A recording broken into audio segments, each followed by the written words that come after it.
Genoa City, BNN, in a dark corner of the Genoa City Athletic Club, far from the prying eyes of Nicky's piano recitals and Victor's business lunches, the tectonic plates of the Newman Empire shifted violently today.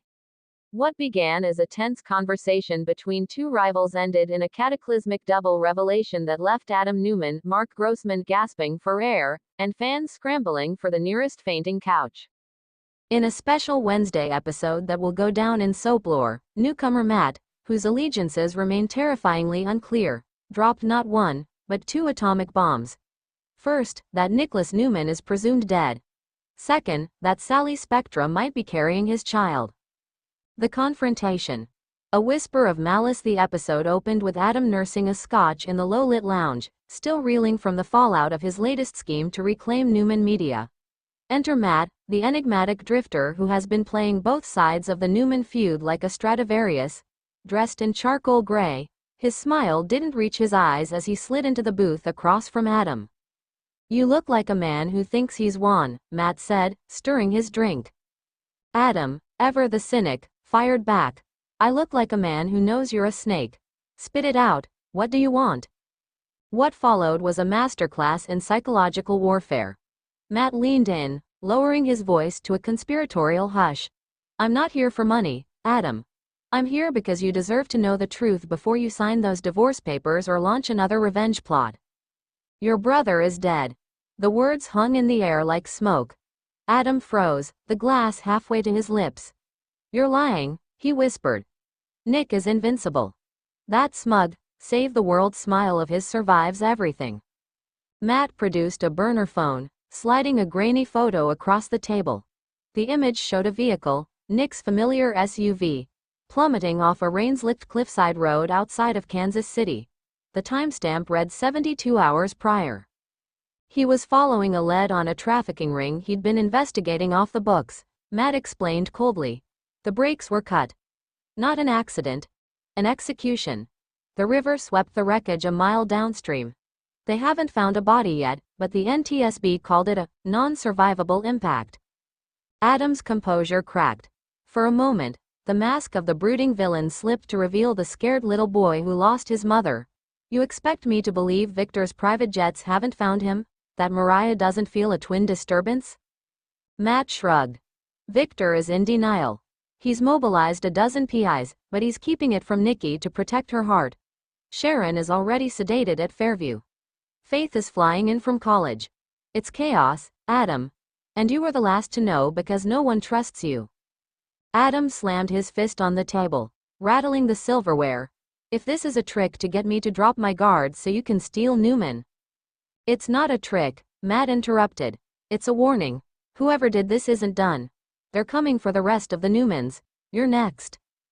Just as Adam was processing the potential death of his lifelong rival and brother, Matt smiled again. That cruel, knowing smile that suggests he has a video of everyone's deepest shame. "But that's not why I really came," Matt said. "The dead brother is just the appetizer. The main course is Sally." Adam's blood ran cold. "Leave her out of this." "Can't," Matt replied. "Because she might be the key to your future. Or your destruction. You know she went to Los Angeles last month for that fashion conference." Adam nodded warily. Sally had been distant lately, citing deadlines and migraines. "She lied," Matt said. "She was at a private women's clinic in Pasadena. A very specific clinic. The kind with obstetricians on speed dial." The camera zoomed in on Adam's face as the pieces clicked together. Sally's nausea. Her emotional outbursts. The way she'd been avoiding intimacy while clinging to him harder than ever. "She's pregnant," Adam breathed, not a question but a horrified realization. Matt held up a finger. "Correction. She might be pregnant. The test was positive, but she hasn't confirmed with a blood draw yet. Here's the kicker. The timeline is fuzzy. She was with you right before she left, but she also had a farewell drink with Nick the night before his trip." The implication was a dagger. The baby could be Adam's, a legitimate heir to the Newman throne. Or, in a twist of cosmic cruelty, it could be Nick's posthumous child. Adam's meltdown. The Newman trinity shatters for the first time in his adult life. Adam Newman had no snappy comeback. He looked like a man watching his own funeral. You're telling me my brother is dead. My girlfriend might be carrying his baby, and I have to just sit here and drink this cheap scotch? Matt stood up, buttoning his jacket.